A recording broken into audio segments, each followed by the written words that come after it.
ಚಂದ್ರದೇವ ವಿರಚಿತ ಆತ್ಮಖ್ಯಾತಿ ಟೀಕೆ ಮಧ್ಯದೊಳಗೆ ಕುದಿಸಿ ಬಂದಿರುವಂಥ ಕಲಶಗಳ ಮೇಲೆ ರಾಜಮಂತ್ರಿ ಪಾಂಡೆಯವರು ಬರೆದಿರುವ ಬಾಲಬೋಧಿನಿ ಟೀಕೆಯ ಸ್ವಾಧ್ಯಾಯ ನಡೆದದ್ದೇ ಇದೆ.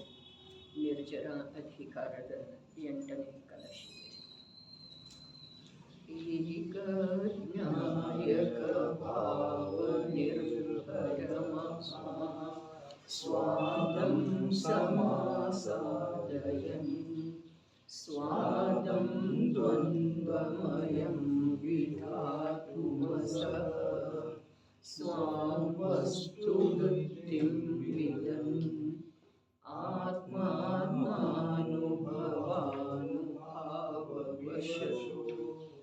ದೃಶ್ಯದ್ವಿಶೇಷೋದಯಂ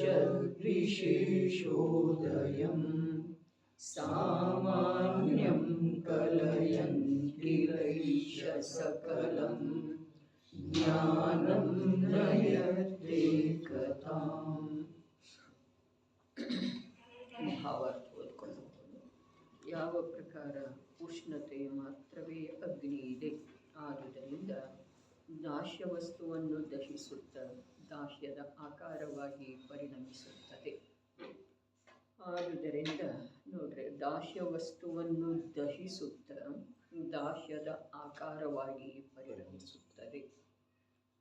ಅದರ ಸ್ವಭಾವ ಉಷ್ಣ ಇರುವುದರಿಂದ ಅದು ದಾಹ್ಯ ವಸ್ತುವನ್ನು ದಹಿಸ್ತಿದೆನು ಮತ್ತು ದಹಿಸುವುದರಿಂದ ಅದರ ಆಕಾರ ರೂಪವಾಗಿ ಪರಿಣಮಿಸ್ತಿದೆನು.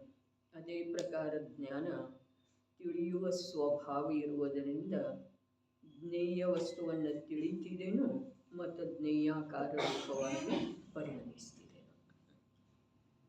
ಆದುದರಿಂದ ಜನರಿಗೆ ಇದು ಕಾಷ್ಠದ ಅಗ್ನಿ ಇದೆ, ಹೊಟ್ಟಿನ ಅಗ್ನಿ, ತೃಣದ ಅಗ್ನಿ ಎಂಬ ಬುದ್ಧಿಯು ಉತ್ಪನ್ನವಾಗುತ್ತದೆ. ಆದರೆ ಅವೆಲ್ಲ ವಿಕಲ್ಪಗಳು ಅಸತ್ಯವಿವೆ. ಅಗ್ನಿಯ ಸ್ವರೂಪದ ವಿಚಾರ ಮಾಡಿದ ಮೇಲೆ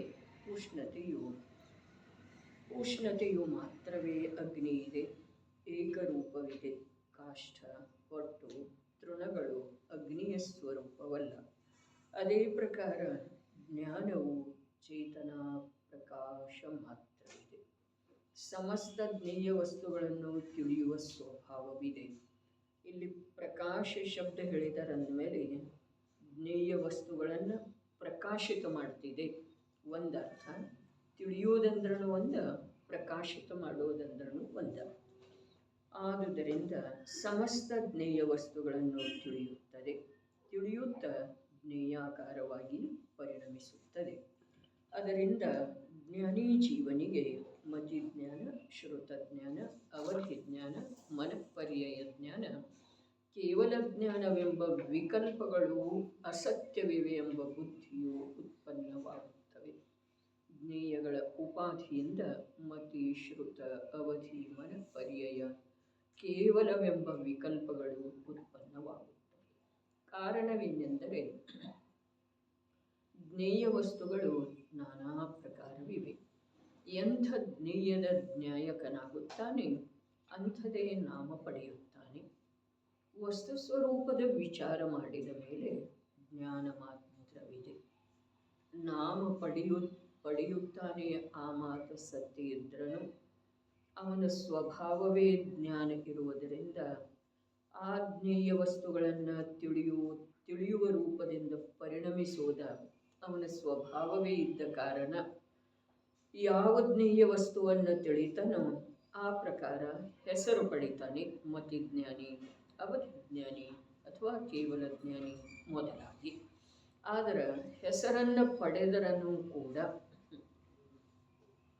ಅವನ ಸ್ವಭಾವ ಏನಿದೆ, ಜ್ಞಾನಿದೆ, ಆ ನಾಮ ಎಲ್ಲ ಅಸತ್ಯದವರೇ. ಈಗೇನ ಸಿದ್ಧಶಿಲೆಯೊಳಗ ಅನಂತ ಅನಂತ ಅನಂತ ಜೀವರುಗಳದರಲ್ಲ, ಅವರಿಗೆ ಸಿದ್ಧವೆಂಬ ನಾಮ ಈಗ ಪ್ರಾಪ್ತ ಆದದ್ದೇ ಇದೆ. ಅದ ಅನಂತ ಕಾಲದವರೆಗೆ ಅವರು ಸಿದ್ಧ ನಾಮದಿಂದನ ಗುರುತಿಸಲ್ಪಡ್ತಾರೆ. ಆದ್ರೂ ಕೂಡ ಅವರ ಎಲ್ಲರದ್ದು ಭೂತಕಾಲದೊಳಗೆ ಬೇರೆ ಬೇರೆ ನಾಮಾವಳಿ ಇದ್ದು, ಬೇರೆ ಬೇರೆ ಹೆಸರಿದ್ದು. ಹಾಗಾದ್ರೆ ಆ ಹೆಸರು ಏನದವು, ಆ ಹೆಸರಿನ ಕಾರಣದಿಂದ ಆ ಹೆಸರು ಬರಲಿಲ್ಲ. ಮಹಾವೀರ ನಾಮದ ಕಾರಣದಿಂದ ಸಿದ್ಧ ಅನ್ನುವಂಥ ಹೆಸರ ಬರಲಿಲ್ಲ. ಮಹಾವೀರ ಅನ್ನುವಂಥ ನಾಮ ಯಾವ ಪ್ರಕಾರ ಬಿಟ್ಟು ಹೋಯಿತೋ, ಬಿಟ್ಟು ಹೋಗುವುದರಿಂದ ಅದನ್ನು ಅಸತ್ಯ ಅಂಥೇಳಿ ಅಂದರು. ಅದೇ ಪ್ರಕಾರ ಸಿದ್ಧವೆಂಬ ಹೆಸರು ಕೂಡ ಅವರ ಜ್ಞಾನಮಯ ಪರಿಣಮನಕ್ಕಾಗಲಿ ಜ್ಞಾನ ಸ್ವಭಾವಕ್ಕಾಗಲಿ ಆ ಹೆಸರಿನ ಜೊತೆಗೆ ಯಾವುದೇ ರೀತಿಯ ಸಂಬಂಧ ಇಲ್ಲ. ಆದರೆ ಜೀವವನ್ನು ಗುರುತಿಸುವ ಸಲುವಾಗಿ ಜೀವ ಯಾವ ಜ್ಞೇಯವನ್ನು ತಿಳಿತಾ ಇದ್ದಾನೆ ಅದನ್ನು ತಿಳಿಸಿಕೊಡುವ ಸಲುವಾಗಿ ಆಯಾ ಪ್ರಕಾರದ ನಾಮಗಳ ಆಯಾ ಜೀವರುಗಳಿಗೆ ಪ್ರಾಪ್ತ ಆಗ್ತವೆ. ಹೆಸರಿಗೆ ವಸ್ತು ಸೀಮಿತ ಇಲ್ಲ. ಇಷ್ಟು ತಿಳ್ಕೊಳ್ಳೋದ್ರೆ ಮಾವಿನಕಾಯಿ ಇದೆಯಲ್ಲ, ಅದು ಕಾಯಿ ಅಂಥೇಳಿ ಹೇಳುವ ವೇಳೆದೊಳಗನು ಮತ್ತು ಯಾವಾಗ ಹಣ್ಣಾಗ್ತಿದೆ ಪಕ್ವಾಗ್ತಿದೆ ಆ ವೇಳೆದೊಳಗೂ ಕೂಡ ವಸ್ತು ಏನಿದೆ ಅದರ ನಾಮದಿಂದ ಬೇರೆ ಇದೆ. ವಸ್ತುವಿಗೆ ನಾಮಕ್ಕ ನಿಜವಾಗಿ ಸಂಬಂಧ ಇಲ್ಲದಿದ್ರೂ ಕೂಡ ವಸ್ತುವನ್ನು ಗುರುತಿಸುವ ಸಲುವಾಗಿ ನಾಮದ ಅವಶ್ಯಕತೆ ಇದೆ, ವ್ಯವಹಾರ ಇದೆ. ವಸ್ತುವಿಗಿಲ್ಲ, ಏನಿಲ್ಲ, ವಸ್ತುವಿಗೆ ನಾಮದ ಅವಶ್ಯಕತೆ ಇಲ್ಲ. ಆದರೆ ವಸ್ತುವನ್ನು ತಿಳ್ಕೊಳ್ಳುವ ಸಲುವಾಗಿ ತಿಳಿಸಿಕೊಡುವ ವ್ಯವಹಾರದ ಸಲುವಾಗಿ ಅಲ್ಲಿ ನಾಮದ ಅವಶ್ಯಕತೆ ಇದೆ. ವಸ್ತು ನಾಮದಿಂದ ನಿರಪೇಕ್ಷ ಇದೆ. ವಸ್ತುವಿಗೆ ಯಾವುದೇ ರೀತಿಯಿಂದ ಸ್ಥಿರವಾದ ನಾಮ ಇರುವುದಿಲ್ಲ. ಮನುಷ್ಯ ಇರ್ತಾನೆ, ದೇವ ಆಗ್ತಾನೆ, ತಿರಿಯಂಚಾಗ್ತಾನೆ, ಏಕೇಂದ್ರಿಯ ಆಗ್ತಾನೆ, ಸ್ಥಾವರ ಆಗ್ತಾನೆ, ಪುನಃ ಮನುಷ್ಯ ಆಗ್ತಾನೆ, ವ್ರತಗಳ ಅಂಗೀಕಾರ ಮಾಡ್ತಾನೆ, ವ್ರತಿ ಅನ್ನಿಸ್ಕೊಳ್ತಾನೆ, ಮುನಿ ಅನ್ನಿಸ್ಕೊಳ್ತಾನೆ, ಅರಹಂತ ಅನ್ನಿಸಿಕೊಳ್ತಾನೆ, ಕೊನೆಗೆ ಸಿದ್ಧ ಆಗ್ತಾನೆ. ಆದರೆ ಇವೆಲ್ಲ ಆಗುವ ಅಥವಾ ಇವೇನು ಅವಸ್ಥಾ ವಿಶೇಷಗಳದವು, ಆ ಅವಸ್ಥಾ ವಿಶೇಷಗಳ ಮಾಧ್ಯಮದಿಂದ ಆ ಜೀವವನ್ನು ಗುರುತಿಸುವುದಿದೆ.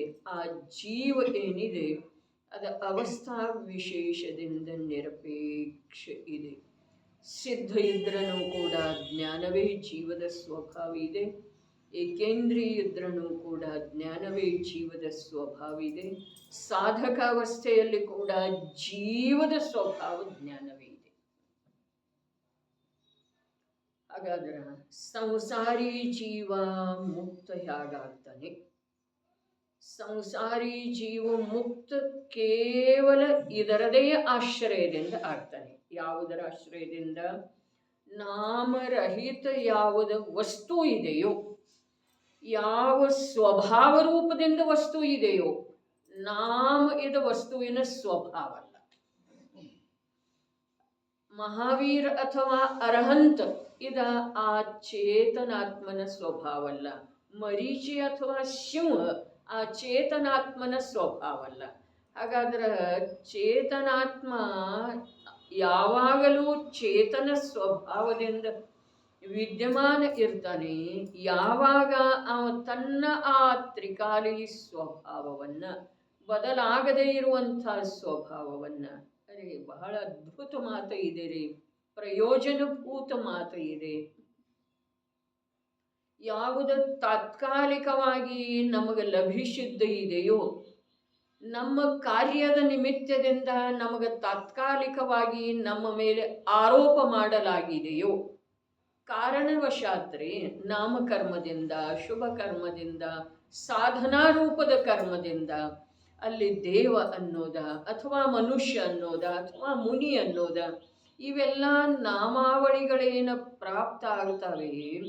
ಈ ನಾಮಾವಳಿಗಳಿಂದ ಅತ್ಯಂತ ನಿರಪೇಕ್ಷ ಯಾವ ವಸ್ತು ಇದೆಯೋ ಆ ವಸ್ತುವನ್ನು ಅದರದೇ ಆದಂಥ ನಿರಪೇಕ್ಷ ಸ್ವಭಾವದ ಮೂಲಕ ಸ್ವೀಕಾರ ಮಾಡೋದೇನಿದೆ ಅದು ನಿಜವಾಗಿ ಸಂಸಾರದಿಂದ ಮುಕ್ತಾಗುವ ಉಪಾಯ ಇದೆ. ಏನು ಹೇಳ್ತು?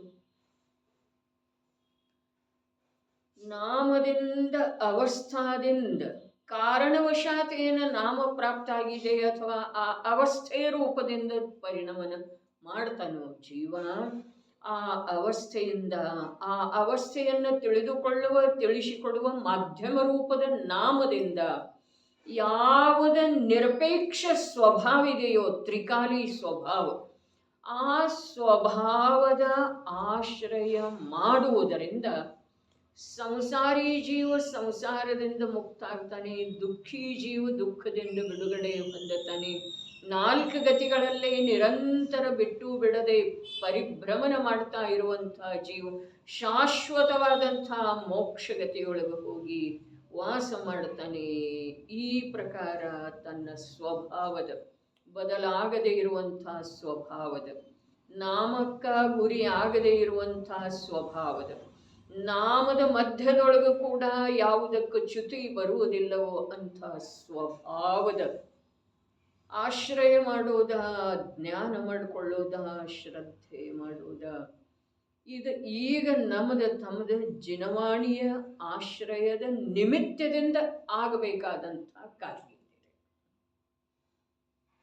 ಯಾವ ಪರಿಭಾಷೆ ನಮಗೆ ಸ್ಮರಣೆ ಇಲ್ಲದಿದ್ದರೆ ಇಲ್ಲ, ಯಾವ ಶ್ಲೋಕ ನಮಗೆ ಕಂಠಸ್ಥ ಆಗದಿದ್ದರೆ ಇಲ್ಲ, ಯಾವ ಮಾತನ್ನು ಕೇಳಿದ್ದೀದೆಯೋ ಬಹಳಷ್ಟು ಮಹಿಮಾ ಮಾಡಿ ಹೇಳುವವರು ಹೇಳಿದಾರೋ ಆ ಮಾತ ಇನ್ನೊಂದು ಸಮಯದ ನಂತರ, ಕ್ಷಣಕಾಲದ ನಂತರ ಇನ್ನೊಬ್ಬರಿಗೆ ತಮಗೆ ಹೇಳಲಿಕ್ಕೆ ಬರದಿದ್ದರೆ ಇಲ್ಲ.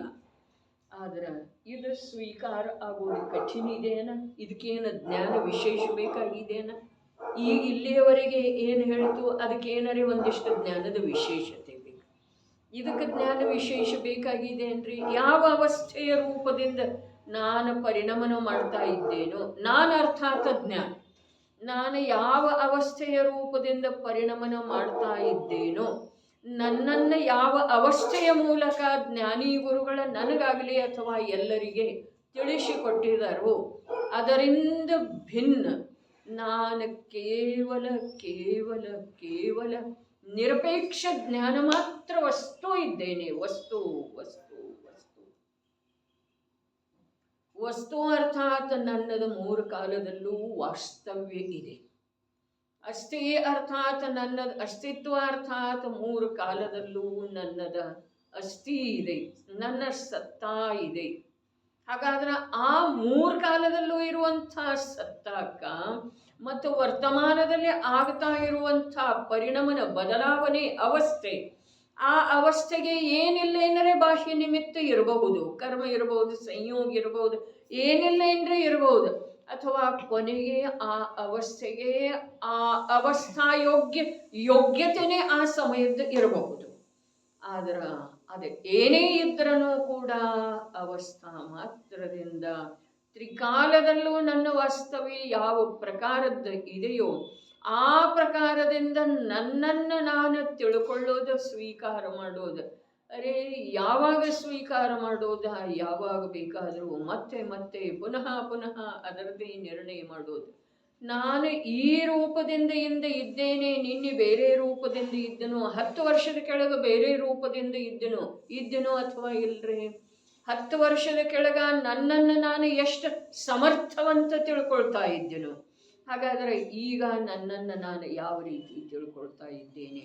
ಆ ತಿಳ್ಕೊಳ್ಳುವ ಕಾರ್ಯಕ್ಕ ಆ ದೇಹದ ಅವಸ್ಥೆ ನಿಮಿತ್ತ ಇರಬಹುದು. ಆ ತಿಳ್ಕೊಳ್ಳುವ ಕಾರ್ಯಕ್ಕ ಬಾಹ್ಯ ಸಂಯೋಗ ನಿಮಿತ್ತ ಇರಬಹುದು. ಆವಾಗ ಸೊಸೆ ಅಂಥೇಳಿ ಇರಲಿಲ್ಲ. 20 ವರ್ಷದ ಮೊದಲು 30 ವರ್ಷದ ಮಗನೇ ಇರಲಿಲ್ಲ. ಹಾಗಾದರೆ ಈಗ ನಾನು ಅತ್ತೆ ಆಗಿದ್ದೇನೆ ಅಥವಾ ತಾಯಿ ಆಗಿದ್ದೇನೆ. ಹಾಗಾದ್ರೆ ಆ ತಾಯಿ ಆಗೋಕ್ಕಿಂತ ಮೊದಲು ಕೂಡ, ಅತ್ತೆಯಾಗೋಕ್ಕಿಂತ ಮೊದಲು ಕೂಡ ಇಂಥ ಅಲ್ಲಿ ನೋವ ಇಲ್ಲಿ ನೋವ ಅಂಥೇಳಿ ಶರೀರದ ಅವಸ್ಥೆ ಆ ಬರುವಕ್ಕಿಂತ ಮೊದಲು ಕೂಡ ನಾನು ಇದ್ದೇನಲ್ಲ. ಹಾಗಾದ್ರೆ ನಾನು ಆ ವೇಳೆದೊಳಗೆ ಹೇಗೆ ಇದ್ದೇನಲ್ಲ ಅದರಿಂದ ಕೂಡ ಭಿನ್ನನೇ ಇದ್ದೇನೆ. ಈಗೇನಿದ್ದೇನೆ ಅದರಿಂದ ಭಿನ್ನ ಆವಾಗಿದ್ದೇನೆ, ಹೌದೇನಿಲ್ರಿ? ಅಥವಾ ಆವಾಗೇನಿದ್ದನೋ ಅದರಿಂದ ಭಿನ್ನ ಈಗದೇನ್ರಿ? ಹಾಗಾದ್ರೆ ಈಗ ಯಾವ ಪ್ರಕಾರ ಆವಾಗಿನಕ್ಕಿಂತ ಬೇರೆ ಇದ್ದೇನಂದ ಮೇಲೆ ಈ ಬೇರೆ ಬೇರೆ ಬೇರೆ ಬೇರೆ ನಾನೇ ಆಗ್ತಾ ಇದ್ರೂ ಕೂಡ ಇದ್ದೇನೆ ಇದ್ದೇನೆ ಇದ್ದೇನೆ ಅದು ನಾನಿದ್ದೇನೆ. ತಿಳಿತೇನ್ರಿ? ಇದ್ದೇನೆ ಇದ್ದೇನೆ, ಆವಾಗನೂ ಇದ್ದನು, ಈಗನೂ ಇದ್ದೇನೆ, ಅದಕ್ಕಿಂತ ಮೊದಲನೂ ಇದ್ದೇನೆ, ಇಲ್ಲಿಂದ ಮುಂದನೂ ಇರುವವನೇ ಇದ್ದೇನೆ. ಅರೆ ಜ್ಞಾನ ಮಾತ್ರ ಸ್ವಭಾವದ ಸ್ವೀಕಾರ ಮಾಡ್ತಾ ಇದ್ದ ಹಾಗೆ ರೋಗ ಬಾಧೆ ವ್ಯಾಧಿ ವಿಕಲ್ಪ ಸಂಯೋಗಕೃತ ಆಕುಲತೆ ಸಂಯೋಗದ ಕುರಿತಾಗಿ ಅಪೇಕ್ಷೆ ಎಲ್ಲವೂ ಬಿಟ್ಟು ಹೋಗ್ತವ್ರೆ. ಮತ್ತು ಅದು ಸುಖ ಇದೇನಿಲ್ಲ. ಅದರ ಸಲುವಾಗಿ ಯಾವ ವ್ರತ ಅಂಗೀಕಾರ ಮಾಡಬೇಕಾಗೋದ, ಅದರ ಸಲುವಾಗಿ ಯಾವುದನ್ನು ತಿಳಿಬೇಕಾಗೋದ. ನಾವು ಮೂಲ ಏನಿದೆ, ಅತ್ಯಂತ ಸುಲಭ ಏನಿದೆ, ಯಾವುದನ್ನು ಸ್ಮರಣೆಯಲ್ಲಿಟ್ಟುಕೊಳ್ಳೋದು ಅವಶ್ಯಕ ಇಲ್ಲ. ಯಾವುದು ಅನೇಕ ಅನೇಕ ಅನೇಕ ಅಸ್ತಿತ್ವ, ವಸ್ತುತ್ವ, ಅರ್ಥ ಪರ್ಯಾಯ, ವ್ಯಂಜನ ಪರ್ಯಾಯ, ಸ್ವಭಾವ ಅರ್ಥ, ವಿಭಾವ ಅರ್ಥ, ಯಾವುದನ್ನು ಸ್ಮರಣೆಯಲ್ಲಿಟ್ಕೊಳ್ಬೇಕಾದಂಥದ್ದು ಇಲ್ಲವೇ ಇಲ್ಲ. ಈಗ ಯಾವ ರೂಪದಿಂದ ಇದ್ದೇನೋ ಆ ರೂಪದಿಂದ ನಿನ್ನೆ ಇರಲಿಲ್ಲ, 10 ವರ್ಷದ ಹಿಂದೆ ಇರಲಿಲ್ಲ, ಆದರೂ ಇದ್ದೆನು. ಆ ರೂಪದಿಂದ ಇರಲಿಲ್ಲ, ಆದರೆ ಇದ್ದನು. ಇದನ್ನು ತಿಳ್ಕೊಳ್ಳುವ ಸಲುವಾಗಿ ಏನು ಬೇಕಾಗಿದ್ದೀರಿ? ಇದು ಸುಲಭ ಇದ್ದ ಕಾರಣ, ಇದು ಪ್ರಯೋಜನಭೂತ ಇದ್ದ ಕಾರಣ ಅಲ್ಲಿ 2.5 ದ್ವೀಪದೊಳಗನ ಮನುಷ್ಯರ ಸಂಚಾರ ಇದೆ ರೀ. ಮುಂದಿನ ದ್ವೀಪ ಸಮುದ್ರಗಳಲ್ಲಿ ಯಾವ ತಿರಿಯಂಚಗಳಿದಾವಲ್ಲ, ಇದ್ದಾವೇನಿಲ್ರಿ. ಮುಂದಿನ ದ್ವೀಪ ಸಮುದ್ರಗಳಲ್ಲಿ ಬರೀ 2.5 ದ್ವೀಪದೊಳಗೆ ಮಾತ್ರ ಮನುಷ್ಯರ ಸಂಚಾರ ಇದೆ, ಮನುಷ್ಯನ ವಿದ್ಯಮಾನತೆ. ಅದರ ತಿರಿಯಂಚ ಅವಸ್ಥೆಯೊಳಗಿರುವಂಥ ಅಸಂಖ್ಯ ಜೀವಗಳ ಮುಂದಿನ ದ್ವೀಪ ಸಮುದ್ರಗಳಲ್ಲಿ ಇದ್ದಾರೆ. ಕೊನೆ ದ್ವೀಪ ಸಮುದ್ರದಲ್ಲಿ ಅವರಿಗೆ ಸಮ್ಯಕ್ ದರ್ಶನ ಹೇಗಾಯಿತು? ಮನುಷ್ಯರಿಲ್ಲ, ಮುನಿಗಳ ಅಲ್ಲಿ ಹೋಗಿ ಯಾವ ಉಪದೇಶ ಮಾಡುವುದಿಲ್ಲ. ಯಾವ ಪ್ರಕಾರ ನರಕದೊಳಗ ಅಸುರ ಕುಮಾರರು ಹೋಗ್ತಾರೋ ಅದೇ ಪ್ರಕಾರ ಮೇಲಿನ ಸ್ವರ್ಗದ ದೇವಗಳ ಹೋಗಿ ಬೋಧ ಮಾಡ್ತಾರೋ. ಬೋಧ ಮಾಡುವುದರಿಂದ ಜೀವನಿಗೆ, ನಾರಕಿ ಜೀವನಿಗೆ ಸಮ್ಯಕ್ ದರ್ಶನ ಆಯ್ತು ಅಂತ ಹೇಳಿ ಹೇಳ್ತಾರೋ. ಆ ಪ್ರಕಾರ ಅಲ್ಲಿ ಯಾರು ಹೋಗಿ ಬೋಧ ಮಾಡುವುದಿಲ್ಲ.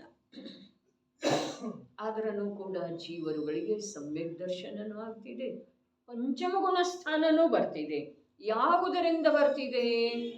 ಗುರುವಿನ ಉಪದೇಶದಿಂದಲ್ಲ, ದೇವನ ದರ್ಶನದಿಂದಲ್ಲ, ದಾನಾದೇಶವ ಪರಿಣಾಮದಿಂದಲ್ಲ, ಅದರ ದಾನ ರೂಪದ ಭಾವ. ಅರೆ ದೇವ ಪೂಜಾ ಗುರು ಉಪಾಸ್ತಿ ಸ್ವಾಧ್ಯಾಯ ಸಂಯಮಸ್ತಪಃ ದಾನಂ ಚೇತಿ ಗೃಹಸ್ಥಾನಂ ಷಟ್ಕರ್ಮಾಣಿ ದಿನೇ ದಿನೇ. ದಾನಂ ಚ ಇತಿ ಗೃಹಸ್ಥಾನಂ ಷಟ್ಕರ್ಮಾಣಿ ದಿನೇ ದಿನೇ. ಯಾರಿಗೆ ಹೇಳಿದ್ರು?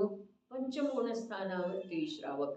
ಹಾಗಾದ್ರೆ ಆ ತಿರಿಯಂಚಗಳ ಪಂಚಮಗುಣ ಸ್ಥಾನಾವರ್ತಿ ಅದಾವಲ್ಲ, ಯಾರಿಗೆ ದಾನ ಮಾಡ್ತಾ ಇದ್ದವ್ರಿ? ಔಷಧ ದಾನ, ಶಾಸ್ತ್ರದಾನ. ನಾವು ದಾನ ಅಂದ್ರೆ ಏನು ತಿಳಿದಿದ್ದೇವೆ? ದೇವ ಪೂಜಾ ಅಂದ್ರೆ ಏನು? ಅವು ದೇವ ಪೂಜಾ ಎಲ್ಲಿ ಮಾಡ್ತಾವ್ರಿ? ಮಂದಿರ ಇದೇನ್ರಿ ಅಲ್ಲಿ? ಇಲ್ಲ. ಹಾಗಾದ್ರೆ ಎಲ್ಲಿ? ನಿಮಿತ್ತದ ಮುಖ್ಯತೆಯಿಂದ ಕಥನ ಇರ್ತಿದೆ.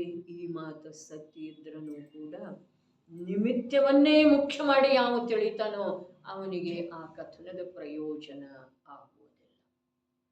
ಅದಕ್ಕೆ ಪುರುಷಾರ್ಥ ಸಿದ್ಧಿ ಉಪಾಯದೊಳಗೆ ಅಮೃತ ಚಂದ್ರಾಚಾರ್ಯ ದೇವೇನು ಹೇಳಿದ್ರು, ಹುಲಿಯನ್ನ ತಿಳಿಸಿಕೊಡುವ ಸಲುವಾಗಿ ಮಾರ್ಜಾಲದ ದೃಷ್ಟಾಂತವನ್ನು ಹೇಳಲಾಗಿದೆ. ಆದರೆ ಮಾರ್ಜಾಲವನ್ನೇ ಯಾವ ಹುಲಿ ಅಂತ ಹೇಳಿ ತಿಳಿತಾನೋ ಅವನ ಸಲುವಾಗಿ ಏನು ಉಪದೇಶ ಇಲ್ಲ. ಇದು ದೃಷ್ಟಾಂತ. ಅಲ್ಲಿ ದಾಷ್ಟಾಂತ ಏನು ಹೇಳ್ತಾರೋ? ನಿಶ್ಚಯದ ಸಲುವಾಗಿ ವ್ಯವಹಾರದ ಉಪದೇಶ ಇದೆ, ನಿಶ್ಚಯ ತಿಳಿಸಿಕೊಡುವ ಸಲುವಾಗಿ. ಯಾವ ವ್ಯವಹಾರವನ್ನೇ ನಿಶ್ಚಯ ಅಂತ ಹೇಳಿ ತಿಳಿತಾನೆ ಅವನಿಗೆ ಉಪದೇಶ ದೇಶನ ನಾಸ್ತಿ ಅಂತ ಹೇಳಿದ್ದಾರೆ.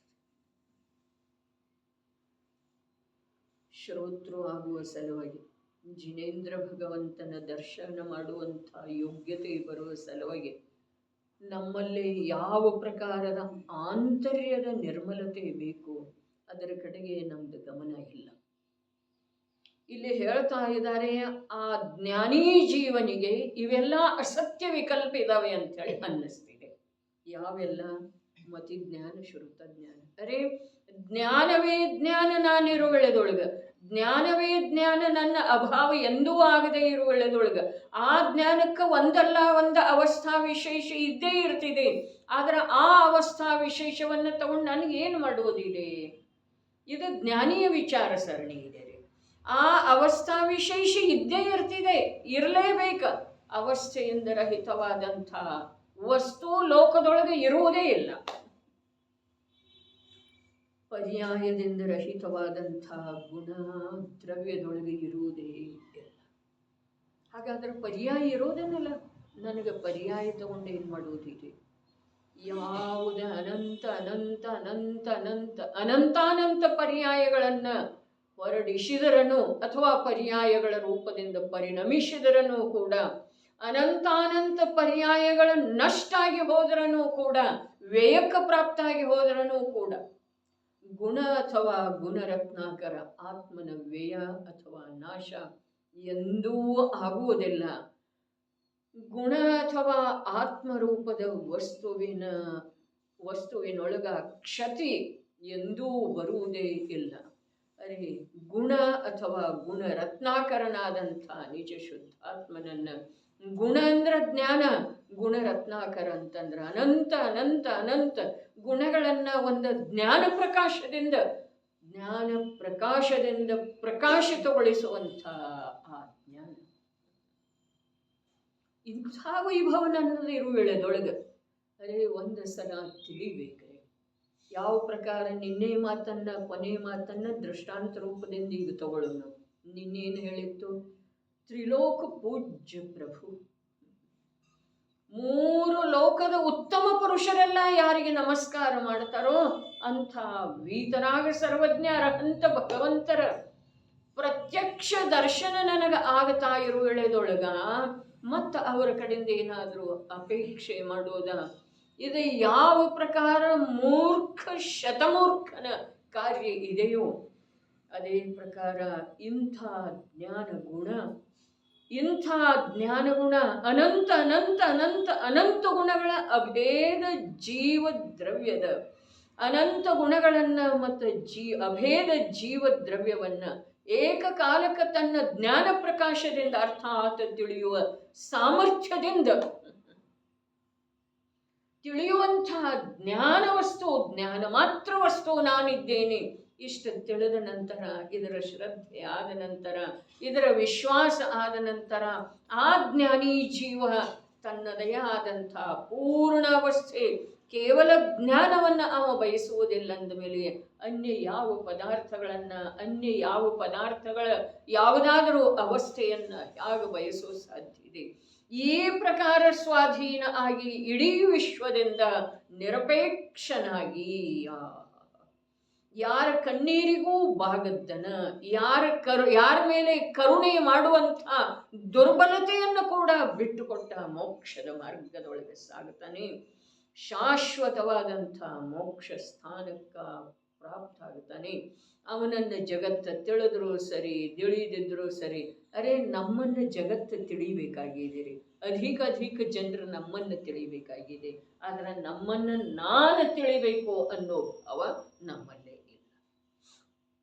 ನನ್ನನ್ನು ನಾನು ತಿಳಿಬೇಕು ಅನ್ನೋದು ನನ್ನಲ್ಲೇ ಇಲ್ಲ. ನಾನು ಕಾರ್ಯ ಮಾಡ್ತೇನೆ ಯಾವುದರ ಸಲುವಾಗಿ? ನನ್ನನ್ನು ಇನ್ನೊಬ್ಬರು ಗುರುತಿಸಲಿ ಅಂತ. ಆದರೆ ನನ್ನನ್ನು ನಾನು ಗುರುತಿಸುವ ಮಾತಂತೂ ನನಗೆ ಸ್ವಪ್ನದೊಳಗೂ ಕೂಡ ಇದುವರೆಗೆ ಬರಲೇ ಇಲ್ಲ. ನನ್ನ ದೃಷ್ಟಿಯೊಳಗೆ ನನ್ನ ಸತ್ತಾದ ವಿದ್ಯಮಾನತೆ, ನನ್ನ ಇರುವಿಕೆಯ ಸ್ವೀಕಾರ ನನ್ನ ದೃಷ್ಟಿಯೊಳಗೆ ಯಾವ ರೀತಿಯಿಂದ ಇದೆ ರೀ? ಯಾವ ರೀತಿಯಿಂದ ಇದೆ? ಇದೆಯೇನ ಏನೋ ಭ್ರಾಂತಿ ರೂಪನ ಇದೆ ರೀ? ಅದ ಭ್ರಾಂತಿ ರೂಪನ ಇದೆ. ದೇಹ ರೂಪದಿಂದ, ವಿಕಾರಿ ಭಾವರೂಪದಿಂದ, ಕ್ರೋಧಾದಿಗಳ ರೂಪದಿಂದ, ಮತ್ತು ಇನ್ನೂ ಹೆಚ್ಚು ಹೇಳಿದ್ರೆ ಕ್ಷಯೋಕ್ಷಮ ಜ್ಞಾನದ ರೂಪದಿಂದ ನಮ್ಮ ಅಸ್ತಿತ್ವದ ಸ್ವೀಕಾರ ಏನಿದೆಯಲ್ಲ ಅದು ಬರೀ ಭ್ರಾಂತಿ ಇದೆ. ಅದು ನಮ್ಮ ಅಸ್ತಿತ್ವ ಅಲ್ಲವೇ ಅಲ್ಲ. ದೇಹ ರೂಪದಿಂದ ಇಲ್ಲ, ದೇಹದ ಸಾಮರ್ಥ್ಯಾದಿಗಳ ರೂಪದಿಂದ ಇಲ್ಲ, ಕರ್ಮದ ರೂಪದಿಂದ, ಶುಭಭಾವ ರೂಪದಿಂದ ಅಥವಾ ಕ್ಷಯೋಕ್ಷಮ ಜ್ಞಾನಾದಿಗಳ ರೂಪದಿಂದ ಕೂಡ ನನ್ನ ಅಸ್ತಿತ್ವ ಇಲ್ಲ. ಅದು ನನ್ನ ಅಸ್ತಿತ್ವ ಅಲ್ಲ. ಈ ಪ್ರಕಾರ ಜ್ಞಾನಿ ಏನನ್ನ ತಿಳಿತಾನೋ, ಏನನ್ನ ತಿಳಿಯುವುದರಿಂದ ಅವನನ್ನು ಜ್ಞಾನಿ ಅಂತಾರೆ. ಜ್ಞಾನಿ ಏನನ್ನ ತಿಳಿತಾನೆ?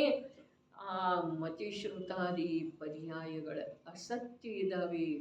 ಕೇವಲ ಚೇತನಾ ಮಾತ್ರ, ಜ್ಞಾನ ಮಾತ್ರ, ಜ್ಞಾತಾ ಮಾತ್ರ ಸ್ವಭಾವದ ತ್ರಿಕಾಲಿ ವಸ್ತು ನಾನಿದ್ದೇನೆ. ಹೀಗೆ ಯಾವ ತಿಳಿತಾನೋ ಅವ ಜ್ಞಾನಿ ಅದನ್ರಿ. ಜ್ಞಾನಿ ಇದನ್ನು ಬಿಟ್ಟು ಬೇರೆ ಏನು ತಿಳಿಯೋದಿಲ್ರಿ. ನಾ ವ್ರತಿ ಅಂಥೇಳಿ ತಿಳಿಯೋದಿಲ್ಲ, ನಾ ಸಾಧಕ ಅಂಥೇಳಿ ತಿಳಿಯೋದಿಲ್ಲ, ನಾನು ಈ ಪ್ರಕಾರ ಹಿರಿಕಿರಿಯವಂಥೇಳಿ ಅವ ತಿಳಿಯುವುದೇ ಇಲ್ಲ. ಯಾಕೆ ಅಂತಂದ್ರೆ ವಸ್ತು ಇದೆ ರೀ, ಅದು ಹಿರಿದು ಇಲ್ಲ ಕಿರಿದು ಇಲ್ಲ. ವಸ್ತು ಇದೆ ರೀ, ಅದು ಪೂಜ್ಯನೂ ಇಲ್ಲ ಅಪೂಜ್ಯನೂ ಇಲ್ಲ, ನಿಂದನೀಯನೂ ಇಲ್ಲ, ತಿರಸ್ಕಾರ ಯೋಗ್ಯನೂ ಇಲ್ಲ, ಪೂಜಾ ಯೋಗ್ಯನೂ ಇಲ್ಲ. ವಸ್ತು ಇದೆ ಅಂಥೇಳಿ ನಮ್ಮ ಪಂಚಾಸ್ತಿಕಾಯದ ಪ್ರಥಮ ಮಂಗಲಾಚರಣೆಯ ಗಾಥೆಯ ಮೇಲೆ ವಿವರಣೆ ನೀಡುವಂಥ ಜ್ಞಾನಿ ಪುರುಷ ಹೇಳಿದ, ಸಿದ್ಧರ ಅರ್ಥಾತ್ ಜೀವ ಸಿದ್ಧ ರೂಪದ ಅವಸ್ಥೆ, ಅರ್ಥಾತ್ ಅನೇಕ ಜೀವರುಗಳಿಂದ, ಸಮಸ್ತ ಜೀವರುಗಳಿಂದ ಪೂಜಾ ಯೋಗ್ಯ, ವಂದನೆ ಯೋಗ್ಯ ಇಲ್ಲವೇ ಇಲ್ಲ. ಅದೇ ಪ್ರಕಾರ ಅದೆಷ್ಟೋ ಜೀವರುಗಳ ದಯೆ ಮಾಡುವಂಥ ಹೀನ ದಶೆಯೊಳಗೂ ಕೂಡ ಜೀವ ಇಲ್ಲವೇ ಇಲ್ಲ. ಜೀವ ತನ್ನ ಅನಂತ ಗುಣ, ಅನಂತಾನಂತ ಆ ಗುಣಗಳಿಂದ ತ್ರಿಕಾಲದಲ್ಲೂ ಹೊರಡುವಂಥ ಪರ್ಯಾಯ ರೂಪದ ಆ ಸಾಮ್ರಾಜ್ಯದೊಳಗ ವಸ್ತು ಮಾತ್ರ ರೂಪದಿಂದ ಇದ್ದಾನೆ. ಒಂದು ಕ್ಷಣ ನಮಗೆ ವಸ್ತುವಿನ ಸ್ವೀಕಾರ, ನಿಜದ ಸ್ವೀಕಾರ, ನನ್ನ ಸ್ವೀಕಾರ, ಅಥವಾ ಅಂಥ ವಸ್ತು ನಾನಿದ್ದೇನೆ, ಈ ನಾನು ಅಂಥೇಳಿ ಹೇಳ್ತಾರೆ ಪ್ರವಚನ ಸಾರದೊಳಗೆ. ಈ ನಾನು ಎಂಥವಿದ್ದೇನೆ? ದರ್ಶನ ಜ್ಞಾನ ಸಾಮಾನ್ಯ ವಸ್ತು. ಇದೇ ಮಾತಿದೆ ರೀ, ದರ್ಶನ ಜ್ಞಾನ ಸಾಮಾನ್ಯ ವಸ್ತು, ಸ್ವಸಂವೇದನದಿಂದ ಪ್ರತ್ಯಕ್ಷ ಆಗುವಂಥ ವಸ್ತು. ಈ ನಾನು ಅರ್ಥಾತ್ ಆ ಸ್ವಭಾವದ ಸನಿಹಕ್ಕೆ ಹೋಗಿ ಹೇಳ್ತಾ ಇದ್ದಾರೆ. ಈ ನಾನು ಎಂಥವಿದ್ದೇನೆ? ಆ ಪಂಚಪರಮೇಷ್ಠಿಗೆ ನಮಸ್ಕಾರ ಮಾಡುವಂಥ ಈ ನಾನು ಎಂಥವಿದ್ದೇನೆ? ದರ್ಶನ ಜ್ಞಾನ ಸಾಮಾನ್ಯ ವಸ್ತು. ಸಾಮಾನ್ಯ ಅರ್ಥಾತ್ ಯಾವಾಗಲೂ ಇರುವಂಥ. ಮತ್ತೆ ಹೇಗಿದ್ದೇನೆ ಈ ನಾನು? ಸ್ವಸಂವೇದನ ಪ್ರತ್ಯಕ್ಷ, ಸ್ವಸಂವೇದನದಿಂದ ಪ್ರತ್ಯಕ್ಷ ಆಗುವಂಥ ವಸ್ತು ಇದ್ದೇನೆ. ಅದೇ ಪ್ರವಚನ ಸಾರದೊಳಗೆ 172ನೇ ಗಾಥೆ ಯಾವ ಅಲಿಂಗ ಗ್ರಹಣದ ಮಾತು ಬಂತಲ್ಲ, ಅರಸಮರೂವಮ ಗಂಧಂ ಅವ್ವತ್ತಂ ಚೇದನ ಗುಣಮಸತ್ತಂ ಜಾಣ ಅಲಿಂಗ ಗಹಣಂ. ಅಲ್ಲೇನು ಹೇಳಿದರು? ಇಂದ್ರಿಯದ ಮೂಲಕ ನಾನು ತಿಳಿದು ಬರುವುದಿಲ್ಲ, ಇಂದ್ರಿಯಗಳ ಮೂಲಕ ನಾನು ತಿಳಿಯುವುದಿಲ್ಲ. ಎಂಥ ಎರಡು ಮಾತು! ಇಲ್ಲಿ ಅಲ್ಲೇ ಪ್ರಾರಂಭದೊಳಗೆ ಏನು ಹೇಳಿದರು? ಸ್ವಸಂವೇದನ ಪ್ರತ್ಯಕ್ಷನಾದ ಈ ನಾನು ದರ್ಶನ ಜ್ಞಾನ ಸಾಮಾನ್ಯ ವಸ್ತು ಇದ್ದೆ. ಸಾಮಾನ್ಯ ಯಾರಿಗೆ ನಮಸ್ಕಾರ? ಅರೆ ಪಂಚ ಪರಮೇಷ್ಠಿಗಳಿಗೆ ನಮಸ್ಕಾರ ಮಾಡಬೇಕಾದ್ರೆ ಅಂಥವಾಗಲಿಕ್ಕೆ ಬೇಕು ನಾನು. ಎಂಥವ? ದರ್ಶನ ಜ್ಞಾನ ಸಾಮಾನ್ಯ. ಮುನಿಯಲ್ಲ, ವಿಶೇಷ ಜ್ಞಾನಿ ಅಲ್ಲ. ಅರೆ ದರ್ಶನ ಜ್ಞಾನ ಸಾಮಾನ್ಯ. ಅರೆ ನಮಗೆ ಸಾಮಾನ್ಯ ಆಗೋದು ಬೇಕಿಲ್ಲ, ನಮಗೆ ವಿಶೇಷ ಬೇಕು. ವಿಶೇಷದೊಳಗೆ ಏನು ರುಚಿ ಇದೆ, ಅದರ ಸಾಮಾನ್ಯದ ಕಡೆಗೆ ಶ್ರದ್ಧೆ ಆಗಬಹುದಿಲ್ಲ. ದರ್ಶನ ಜ್ಞಾನ ಸಾಮಾನ್ಯ. ಅದನ್ನೇ 172ನೇ ಗಾಥೆಯೊಳಗೆ ಹೋಗಿ ಹೇಳಿದರು. ಇಂದ್ರಿಯದಿಂದ ನಾನು ಏನನ್ನೂ ತಿಳಿಯುವ ಸಾಧ್ಯತೆ ಇಲ್ಲ, ಇಂದ್ರಿಯ ಜ್ಞಾನದಿಂದ ನಾನು ತಿಳಿದು ಬರುವುದಿಲ್ಲ. ಇಲ್ಲಿ ಹೇಳ್ತಾ ಇದ್ದಾರೆ, ಜ್ಞಾನಿಗೆ ಹೀಗೆ ತಿಳಿದು ಬರ್ತಿದೆ, ಅವನು ತಿಳಿತಾನೆ. ಏನ? ಮತಿಜ್ಞಾನ, ಶ್ರುತಜ್ಞಾನ, ಅವಧಿಜ್ಞಾನ, ಮನಃಪರ್ಯಯ ಜ್ಞಾನ, ಕೇವಲ ಜ್ಞಾನ. ಇವೆಲ್ಲವೂ ವಿಕಲ್ಪ ರೂಪ ಇರುವುದರಿಂದ, ಭೇದ ರೂಪ ಇರುವುದರಿಂದ, ಇರ್ತಾವೆ ಈ ಮಾತು ಸತ್ಯ ಇದ್ರನು, ನನ್ನವೇ ಇದ್ದಾವೆ ಈ ಮಾತು ಸತ್ಯ ಇದ್ರನು, ಜ್ಞಾನದ್ದೇ ಅವಸ್ಥೆಗಳಿದ್ದಾವೆ ಈ ಮಾತು ಸತ್ಯ ಇದ್ರನು, ನನಗೆ ಜ್ಞಾನ ಮಾತ್ರ ಕಾಣಿಸ್ತಾ ಇದೆ, ಆ ಅವಸ್ಥೆಗಳ ನನಗೆ ಕಾಣಿಸ್ತಾ ಇಲ್ಲ, ಅವುಗಳಿಂದ ನನಗೆ ಯಾವ ಪ್ರಯೋಜನ ಇಲ್ಲ.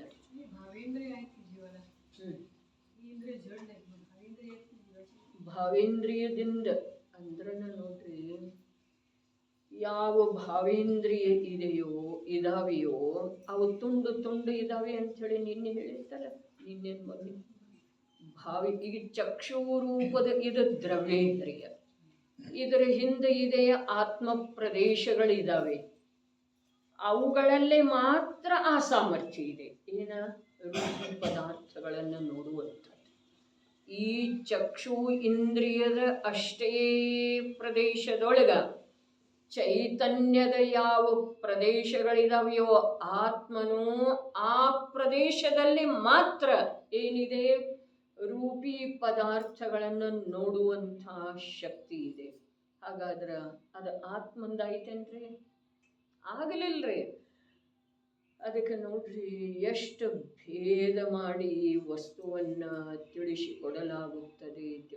ಆ ಭಾವೇಂದ್ರಿಯದ ಮಹಿಮಾ ಯಾವಾಗ ಇದರಿಂದ ಏನಾಗುವುದಿಲ್ಲ, ಅಲ್ಲಿ ಚೈತನ್ಯ ಪ್ರದೇಶದವನ ಅವುಗಳಲ್ಲೇ ಯಾವ ಸಾಮರ್ಥ್ಯ ಇದೆಯಲ್ಲ ಅದರಿಂದ ಕಾಣಿಸ್ತಿದೆ ಅಂತ ಹೇಳಿ.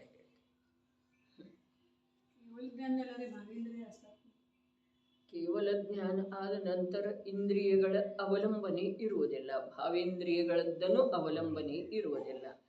ಯಾಕೆ ಅಂತಂದ್ರ ಆತ್ಮನ ಸರ್ವ ಪ್ರದೇಶದೊಳಗ ಆತ್ಮರೂಪದ ಚೈತನ್ಯ ಪ್ರಭುವಿನ ಸ್ವೀಕಾರ ಆಗಿರುವುದರಿಂದ ಆತ್ಮ ಪ್ರದೇಶಗಳೆಲ್ಲ ಆ ಚೈತನ್ಯದ ಪ್ರಕಾಶದಿಂದ ಪರಮ ನಿರ್ಮಲ ಆಗಿರುವುದರೊಳಗ ಅಲ್ಲಿ ತುಂಡು ತುಂಡು ಆಗುವ ಅವಶ್ಯಕತೆ ಇಲ್ಲ. ಅದು ಅಖಂಡ ಆದದ್ದಿದೆ ಜ್ಞಾನ.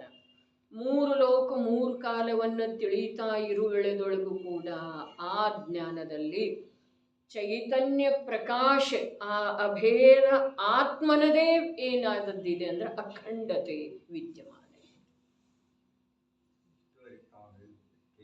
ವಿಶೇಷ ಮತ್ತು ಸಾಮಾನ್ಯ ಎಲ್ಲ ವಿಶೇಷದ ಸಾಮಾನ್ಯದ ಜ್ಞಾನ ಅದನ್ನೇ ಇಲ್ಲೇ ಸ್ವೀಕಾರ ಮಾಡೋದಿದ್ರೆ ಅದರಿಂದ ನಿರ್ಜರೆ ಆಗೋದಿದೆ ನೋಡ್ರಿ ಅಣ್ಣ.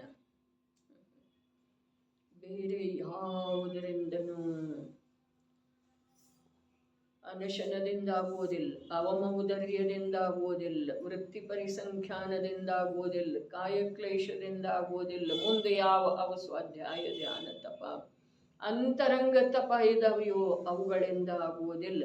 ಆದ್ರೆ ಅವುಗಳ ಮಾಧ್ಯಮದಿಂದ ಜ್ಞಾನಕ್ಕೆ ಜ್ಞಾನಮಯ ಆತ್ಮನ ಸ್ವೀಕಾರದ ಮಾತನ್ನು ತಿಳಿಸಿಕೊಡುವುದಿದೆ.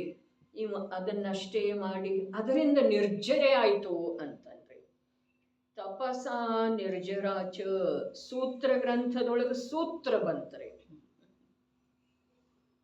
ತಪಸ್ಸಿನಿಂದಲೇ ನಿರ್ಜರೆ. ಇನ್ನೊಂದ್ಸಲ ಬಂದದ್ದಿತ್ತದ ಕಥನ.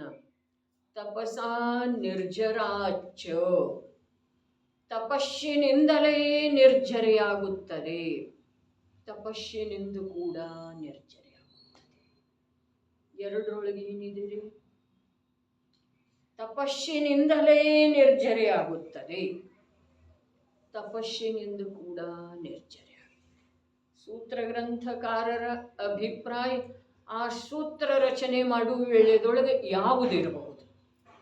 ತಪಸ್ಸಿನಿಂದಲೇ ನಿರ್ಜರೆ ಆಗುತ್ತದೆ. ತಪಸ್ಸಿನೊಳಗೆ ಮುಂದೆ ಭೇದ ಮಾಡ್ಕೊಂತ ಹೋದ್ರೆ ಅಂತರಂಗ ತಪ ಬಹಿರಂಗ ತಪ, ಬಹಿರಂಗ ತಪದೊಳಗೆ 6 ಭೇದ, ಅಂತರಂಗ ತಪ 6 ಭೇದ, ಇದೆಲ್ಲ ಮಾಡ್ತಾ ಹೋದ್ರಿ.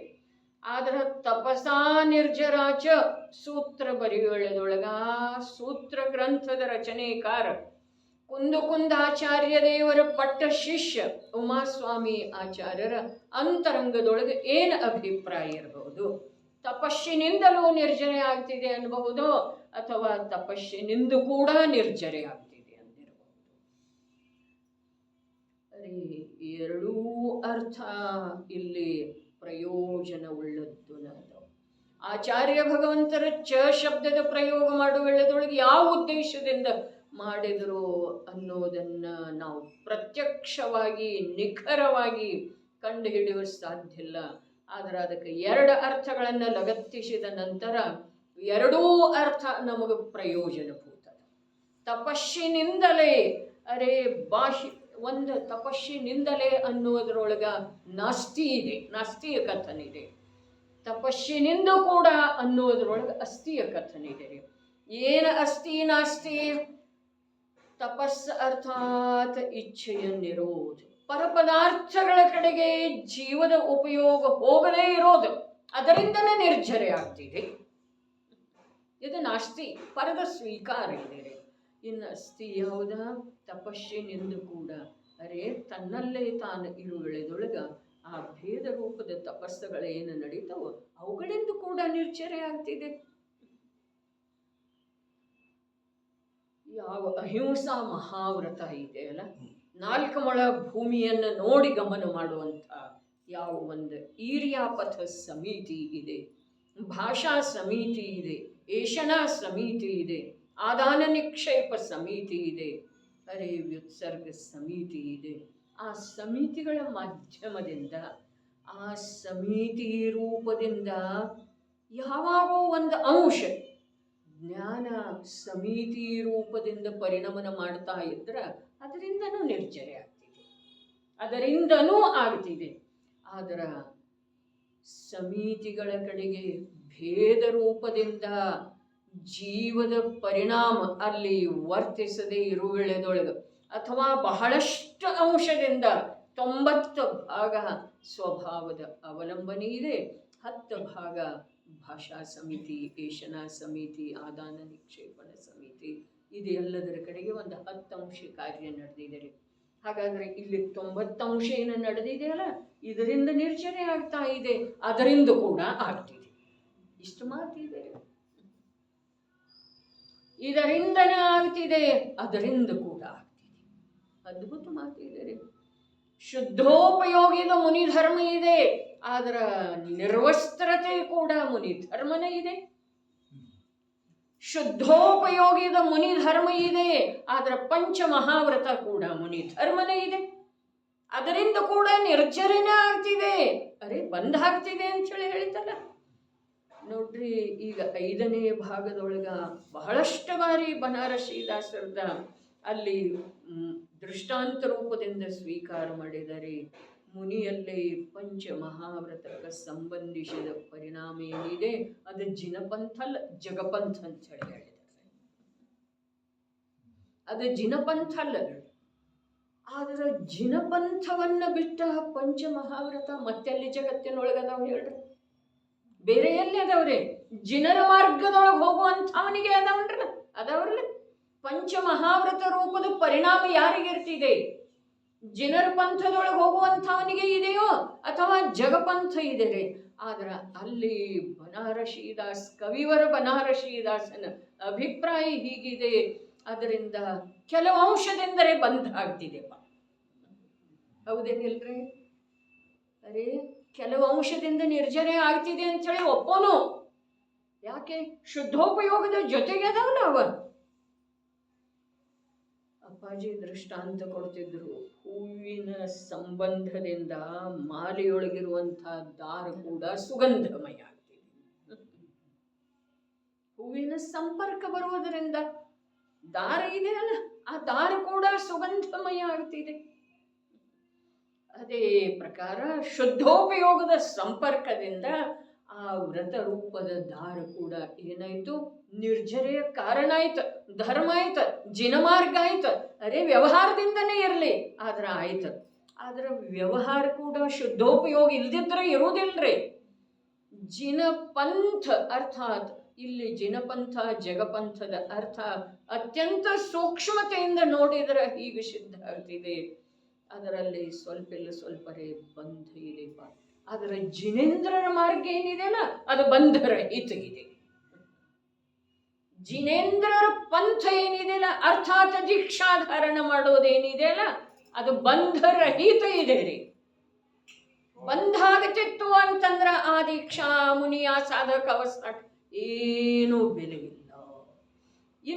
ಇನ್ನೊಂದು ಸ್ವಲ್ಪ ಸೂಕ್ಷ್ಮದ ವಿಸ್ತಾರ ಮಾಡಿದರೆ ಯಾವ ಸಮಯದೊಳಗೆ ಬಂಧ ರೂಪದ ಪರಿಣಾಮ ಇದೆಯೋ ಆ ಸಮಯದೊಳಗ ಅವ ಸಾಧಕ ಅಲ್ಲ, ಅವ ಆಚಾರ್ಯ ಅಲ್ಲ, ಅವ ಉಪಾಧ್ಯಾಯ ಅಲ್ಲ, ಅವ ಸಾಧು ಅಲ್ಲ.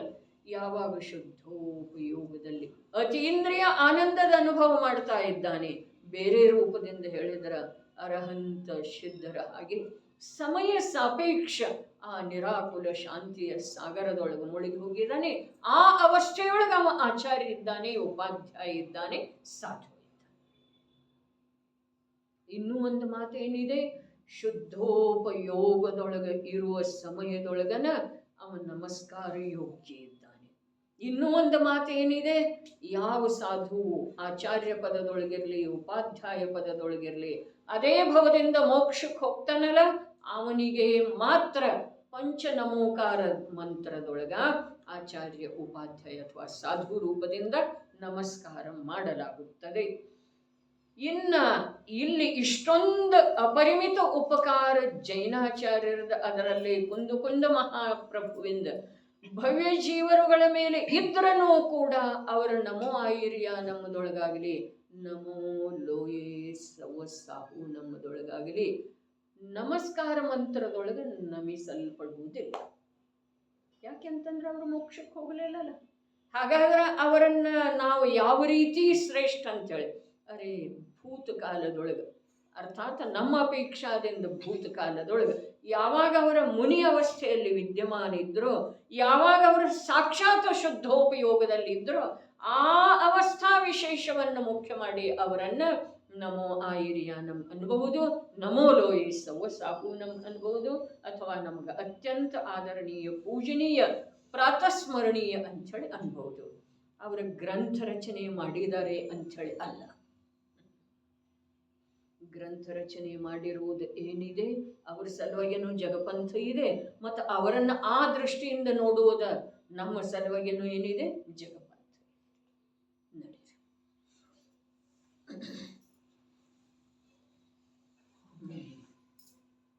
ಜ್ಞೇಯ ವಸ್ತುಗಳು ನಾನಾ ಪ್ರಕಾರವಿವೆ. ಎಂಥ ಜ್ಞೇಯದ ಜ್ಞಾಯಕನಾಗುತ್ತಾನೆ ಅಂಥದೇ ನಾಮ ಪಡೆಯುತ್ತಾನೆ. ವಸ್ತು ಸ್ವರೂಪದ ವಿಚಾರ ಮಾಡಿದ ಮೇಲೆ ನೋಡ್ರಿ, ಈ ಮಾತು, ಈ ಶಬ್ದ ಎಷ್ಟು ಪ್ರಮುಖ ಇದೆ ಇಲ್ಲಿ. ವಿಚಾರ ಮಾಡೋದು. ಅರೆ ನೀ ಸಂಜ್ಞೆ ಇದ್ದೀಯಲ್ಲ, ವಿಚಾರ ಮಾಡು. ಏನು ವಿಚಾರ ಮಾಡು?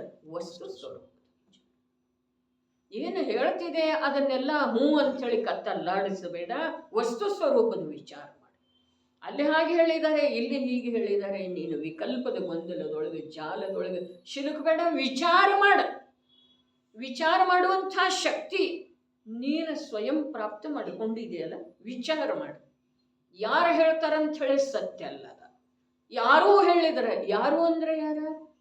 ಕುಂದರನೂ ಅಲ್ಲ, ಮತ್ತಾರನೂ ಅಲ್ಲ, ಅರೆ ಅರಹಂತ ಪ್ರಭು ಕೂಡ ಅಲ್ಲ. ನೀ ವಿಚಾರ ಮಾಡಿದ ನಂತರ ನಿನ್ನ ವಿಚಾರಕ್ಕ ಅದ ಪದೇ ಪದೇ ವಿಚಾರ ಮಾಡಬೇಕು, ಪುನಃ ವಿಚಾರ ಮಾಡಬೇಕು. ಆ ಕುಂದರ ಅಥವಾ ಅರಹಂತ ಪ್ರಭು ಹೇಳಿರುವುದನ್ನು ಪುನಃ ನಿನ್ನ ಜ್ಞಾನದ ಮೂಲಕ ವಿಚಾರ ಮಾಡಬೇಕು, ತೂಗಿ ನೋಡ್ಬೇಕು, ಪ್ರಯೋಗ ಮಾಡಿ ನೋಡ್ಬೇಕು.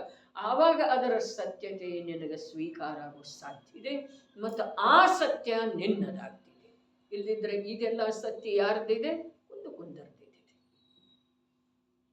ವಸ್ತು ಸ್ವರೂಪದ ವಿಚಾರ ಮಾಡಿದ ಮೇಲೆ ಏನಿದೆ? ಜ್ಞಾನ ಮಾತ್ರವಿದೆ. ಏನು? ಯಾವುದು ಜ್ಞಾನ ಮಾತ್ರವಿದೆ? ಈ ನನ್ನ ಸ್ವರೂಪ, ಈ ನಾನು ಏನಿದ್ದೇನೆ, ಮತಿಜ್ಞಾನ ರೂಪಿಲ್ಲ, ಶ್ರುತಜ್ಞಾನ ರೂಪಿಲ್ಲ, ಕೇವಲ ಜ್ಞಾನ ರೂಪ ಆಗೋದ ಅವಶ್ಯಕ ಇಲ್ಲ. ನಾನೇನಿದ್ದೇನೆ? ಜ್ಞಾನ ಮಾತ್ರ ಇದ್ದೇನೆ.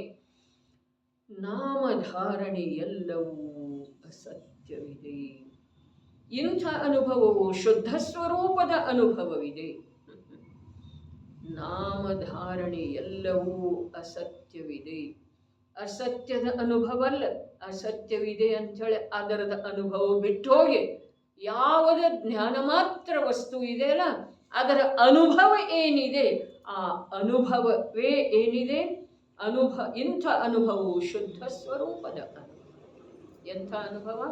ನಾಮದಿಂದ ಅರ್ಥಾತ್ ಪರ್ಯಾಯ ಭೇದದಿಂದ ಯಾವುದು ಭಿನ್ನ ವಸ್ತು ಮಾತ್ರ ಇದೆಯಲ್ಲ, ವಿಚಾರ ಮಾಡಿದ ಮೇಲೆ ಯಾವುದು ವಸ್ತು ಮಾತ್ರ ಇದೆ, ಜ್ಞಾನ ಮಾತ್ರ ವಸ್ತು ಇದೆ ಅಂಥೇಳಿ ತಿಳಿದು ಬರ್ತಿದೆಯೋ ಅದು ಶುದ್ಧ ಸ್ವರೂಪದ ಅನುಭವ ಇದೆ. ಕಿಲ ನಿಶ್ಚಯದಿಂದ ಹೀಗೆ ಇದೆ. ಈ ಮಾತ ಬಹಳಷ್ಟು ಕಲಶಗಳಲ್ಲಿ ಬಂದಿದೆ. ನಿಶ್ಚಯದಿಂದ ಹೀಗೆ ಇದೆ. ಇದ್ರದ್ದು ಎಷ್ಟು ಪ್ರಕಾರ ಅರ್ಥ ಆಗ್ತಾವೆ, ಎಷ್ಟೋ ಬಾರಿ ಮಾಡಿದ್ದು ಇದೆ. ನಿಶ್ಚಯದಿಂದ ಹೀಗೆ ಇದೆ. ಬೇರೆ ಏನೇನಿದೆ ಅದು ವ್ಯವಹಾರದಿಂದ ಇದ್ರೆ ಇರ್ಬೋದು ಒಂದು ಮಾತು. ಎರಡನೇದ್ದೇನ, ನೀ ತಿಳಿದಿದ್ರೂ ಇದು ಹೀಗೆ ಇದೆ ನೋಡಪ್ಪ, ಮುಗಿದು ಹೋಯ್ತಲ್ಲ. ಅಲ್ಲಿ ಕಡ್ಡಿ ತುಂಡು ಮಾಡಿದ ಹಾಗೆ ನೀ ತಿಳಿದಿದ್ದರೆ, ನಿನಗೆ ಒಪ್ಪಿಗೆ ಆಗದಿದ್ದರೂ ಹೀಗೆ ಇದೆ. ಅಂದ ನಂತರ ಮತ್ತೆಲ್ಲೇ ವಾದ ವಿವಾದ ಎಲ್ಲಿದ್ದೀರಲ್ಲಿ? ಮತ್ತೆ ಸಂದೇಹಕ್ಕೆ ಹುಟ್ಟು ಹಾಕಲಿಕ್ಕೆ ಎಲ್ಲಿ ಅವಕಾಶ ಇದೆಯಲ್ಲಿ? ಇಲ್ಲವೇ? ನೀ ಒಪ್ಪದಿದ್ರನು, ತಿಳಿದಿದ್ರನು, ನಿನಗೆ ತಿಳಿದಿದ್ರನು ಇದು ಹೀಗೆ ಇದೆ. ನೀನು ತಿಳಿದಿದ್ರನು, ನಿನಗೆ ತಿಳಿದಿದ್ರನು ವ್ಯತ್ಯಾಸ ಇದೆ. ಏನು ವ್ಯತ್ಯಾಸ ಇದೆ? ಆದರೂ ಕೂಡ ಅಜ್ಞಾನದಿಂದ ಸಂದೇಹ ಉತ್ಪನ್ನ ಮಾಡ್ತಾನಿಲ್ಲ. ಆದ್ರೆ ಆ ಸಂದೇಹಗಳಿಗೆಲ್ಲ ಅವರು ಉತ್ತರಿಸ್ತಾ ನಿಲ್ಲುವುದಿಲ್ಲ. ನೀನು ತಿಳಿದಿದ್ರನು, ನಿನಗೆ ತಿಳಿದಿದ್ರನು ಇದರಲ್ಲಿ ಏನು ವ್ಯತ್ಯಾಸ ಇದೆ ರೀ?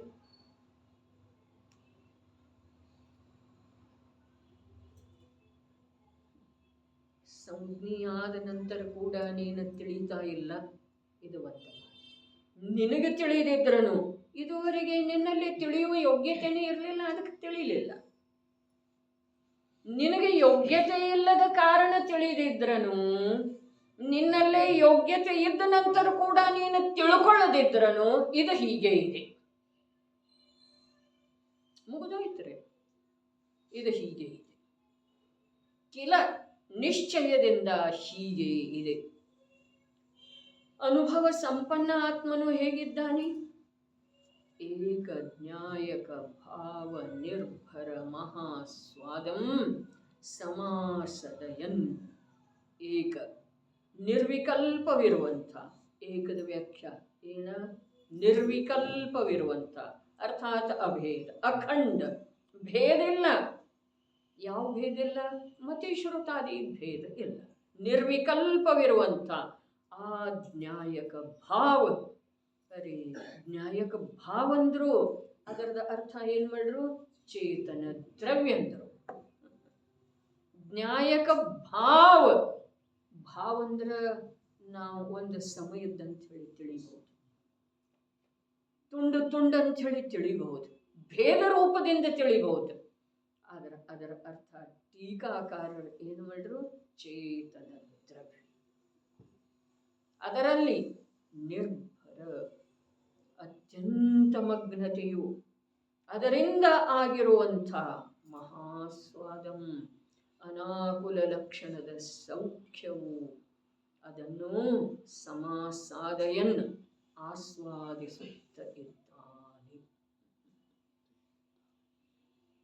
ಯಾವ? ಅನುಭವ ಸಂಪನ್ನ ಆತ್ಮ. ಅವನು ಬೇರೆ ಏನು ಮಾಡ್ತಾನೆ? ಮಾಡ್ತಾ ಇದ್ದದ್ದು ಕಾಣಿಸ್ತಾ ಇದೆ. ಸಂಸಾರದೊಳಗಿದ್ದಾನೆ, ಪಂಚೇಂದ್ರಿಯ ಭೋಗಿಸ್ತಾ ಇದ್ದಾನೆ, ಅಥವಾ ಅಣುವ್ರತಗಳನ್ನು ಧಾರಣ ಮಾಡಿದ್ದಾನೆ, ಅಥವಾ ಮಹಾವ್ರತ ಧಾರಣ ಮಾಡಿದ್ದಾನೆ, ಗುಪ್ತ ಗುಹೆಯೊಳಗೆ ತಪೋಮಗ್ನ ಇದ್ದಾನೆ, ಅಥವಾ ತಾಳೋಲೆಯ ಮೇಲೆ ಗಾಥೆಗಳನ್ನು ಪೂರೈಸ್ತಾ ಇದ್ದಾನೆ. ಆದರೆ ಅವೇನು ಮಾಡ್ತಾ ಇದ್ದಾನೆ? ಮಗ್ನದಂತೆ. ಮಗ್ನ ಶಬ್ದ ಇದೆ. ಎಂಥ ಮಗ್ನ? ಅತ್ಯಂತ ಮಗ್ನ. ಯಾವ? ನಾಲ್ಕನೇ ಗುಣಸ್ಥಾನಾವರ್ತಿ. ಯಾವ? ನಾಲ್ಕನೇ ಗುಣಸ್ಥಾನಾವರ್ತಿ ನರಕದ ನಾರ್ಕಿ. ಏನದನು? ಅತ್ಯಂತ ಮಗ್ನ. ಅದ್ಭುತ ಮಾತಿಗಿದೆ. ನಮಗೆ ಶಾಸ್ತ್ರದಲ್ಲಿ ಮಗ್ನ ಆಗಲಿಕ್ಕೆ ಬರುವುದಿಲ್ಲ, ಯಾಕಂದ್ರೆ ಪರದೊಳಗೆ ಮಗ್ನತೆ ಸಾಧ್ಯನೇ ಇಲ್ರಿ, ಆಗಕ್ಕೆ ಬರುವುದಿಲ್ಲ. ಆದರೆ ನಾವು ವಿಪರೀತ ಮನ್ನನೆಯೊಳಗೆ ಮಗ್ಗನೆ ಇದ್ದೇವೆ. ಬಹಳ ಅದ್ಭುತ ಇದೆ. ಹೋದ್ರಿ ನಿರ್ವಿಕಲ್ಪವಿರುವಂಥ ಸಂಸ್ಕೃತ ಬಿಟ್ಟು ನಿರ್ವಿಕಲ್ಪವಿರುವಂಥ ಆ ಚೇತನ ದ್ರವ್ಯ ಅದರಲ್ಲಿ ಅತ್ಯಂತ ಮಗ್ನತೆಯು, ಅದರಿಂದ ಆಗಿರುವಂಥ ಅನಾಕೂಲ ಲಕ್ಷಣದ ಸೌಖ್ಯವು. ಮುಂದೋದ್ರೆ ಬರ್ತವಾಯ. अत्यंत मंद बना उससे हुआ है अनाकुल लक्षण सौख्य, उसको आस्वादता हुआ. ಹಾಗಿದ್ದಾನೆ.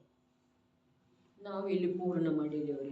ಆಸ್ವಾದತಾ ಹುವ ಅಂಥೇಳಿ ನೀವು ಅಂದರೆ ಆಸ್ವಾದಿಸುತ್ತ ಇಷ್ಟ ಬಿಟ್ಟಿಲ್ಲ ನಾವು ಇದ್ದಾನೆ ಅಂದಿದ್ದೇವೆ.